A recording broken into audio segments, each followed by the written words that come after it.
Hi, I'm Ethan from Canada. Please like and subscribe.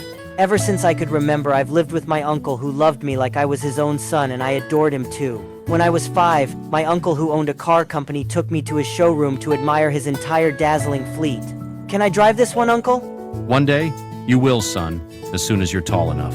I wanted to make my uncle proud of me, so I studied hard and always got straight A's. Uncle would be over the moon seeing my results, and he'd tell me that I'd take over his business one day. I was thrilled to hear that because I loved cars. But suddenly everything changed. My uncle introduced me to Giselle, a tall woman with a really long nose. Ah, you must be the nephew. So cute. She gave me a sly look when my uncle wasn't watching. I hated her, but he was smitten and married her 2 months later. Giselle had a son my age, Jeremy, and he was the slowest boy I'd ever met. On his first day of school, Uncle and I were waiting for him to finish eating his cereal, and he took a minute to chew each Fruit Loop. We're going to be late. Can't you chew any faster? He then took the bowl and tried to drink down his cereal, but ended up missing his clothes. Ethan, look what you made Jeremy do. Now you'll both be so late for school. How is it my fault?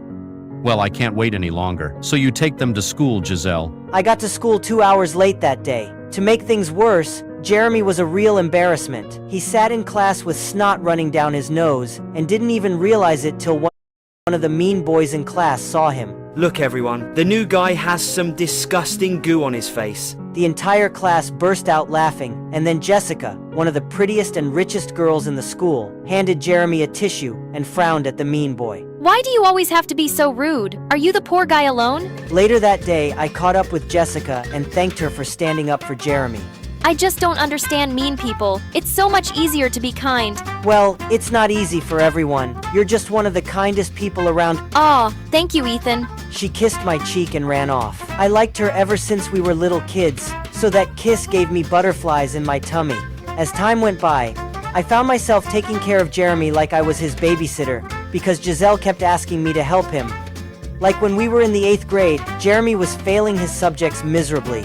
And every day after school, I had to tutor him, which wasn't easy. So when you're breaking down to some, this is how you do it. Instead of listening to me, he'd be playing on his phone. Yeah. Can we please focus on homework right now? Oh, yeah. What were you saying? He was a frustrating student. I kept trying because I kind of felt sorry for him. Without some help, his future was doomed. But even though I made so much effort with Jeremy, Giselle never appreciated it and was always unpleasant with me. Like once at dinner when I wanted a second helping of food. She looked at me like a witch. So greedy. You should feel lucky that you're even eating with us at the same table. What's that supposed to mean? You'll see one day. She would speak in such riddles often, but always when Uncle wasn't around. And then one day in the 10th grade, I came home to the worst news ever. Giselle told me that Uncle had been arrested for fraud. I just didn't believe it. My uncle was no criminal, but apparently he'd been stealing money from his biggest investor, and he was sentenced to jail for 10 years. I wanted to see him, but Giselle said only she had visiting rights as his wife. I was devastated, but Giselle seemed over the moon. Just one day after Uncle's sentence, she invited her friends over and stayed up all night laughing and dancing to loud music. And just 2 days later, I got back from school to find out she had moved all my stuff to the attic. Why did you do this? That room was just too big for a boy like you, so Jeremy will be moving in there now. I'm moving my stuff back. Listen here, you poor rat. I'm in charge now, and what I say goes. You're going to pay for this? She laughed out like a witch. I made myself comfortable in the attic, but as days passed, things got worse for me.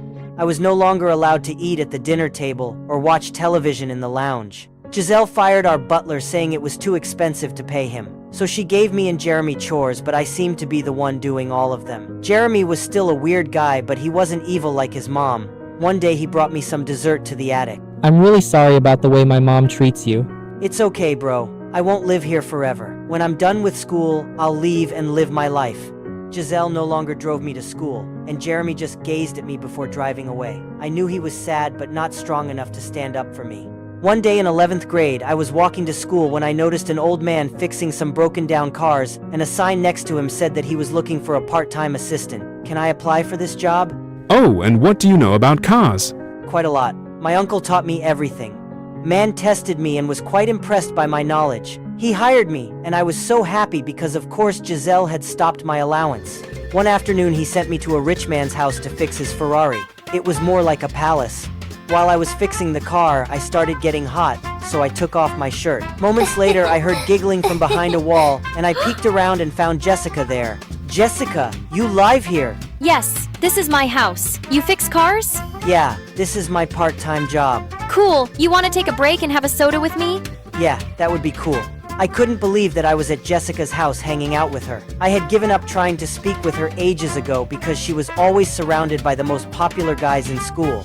I don't see you much in school these days. I'm usually at the library studying hard so that I can get a scholarship. You haven't changed a bit. You're still the same sweet nerd boy. Nerd boy. I did say sweet too. Come on, I want to show you something. She took me to a cottage at the back, which was a nursery for the plants and flowers. This is what I love doing, being around nature. Wow, this is amazing. We were engrossed in talking about flowers when her father suddenly called her as we stepped outside. He gave me a stern look, and I couldn't stop thinking about Jessica. The next day when I saw her in school, my heart skipped a beat when she smiled at me. But then all of a sudden, Jeremy came up behind me. Hey, why is Jessica looking at you that way? I don't know, maybe she likes me. When I said that, Jeremy's expression changed. Well, that can't be because I loved her since the day I joined this school. While Jeremy was talking about his feelings, Jessica suddenly approached me and asked if I'd help her with math during recess. I gladly said yes, but Jeremy glared at me like his mother. When I got home that day, Giselle called me to the living room. Her eyes were blazing.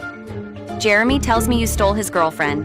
Who? Jessica? She's never been his girlfriend. I hear that your father's very rich. You're thinking of getting your hands on that pot of gold, aren't you? No, Giselle, not everyone's a gold digger like you. How dare you talk to me like that? You're grounded, and I forbid you to see this girl. As long as you live under my roof, you'll live by my rules. This is not your roof, it's my uncle's.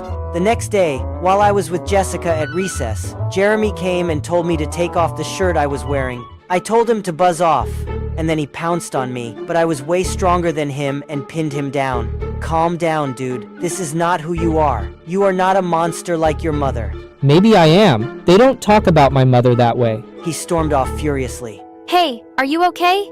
I leaned forward and kissed her. Now I think I'll be okay. Jessica and I started seeing each other more often, and I didn't care about how Jeremy and his mother treated me.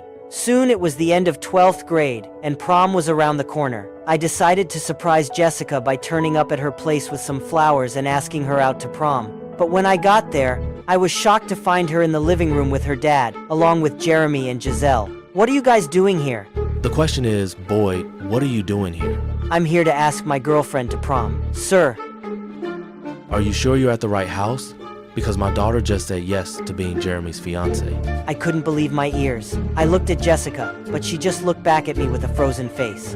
I need to speak to you alone, Jessica. There's no need, Ethan. You heard what my father said and I agree it's a good match. I think you should go now and leave me alone. And then her dad had guards throw me out of their house. I was utterly heartbroken. She changed her mind about me as I was poor. As I laid awake that night, the attic door creaked open. It was Jeremy.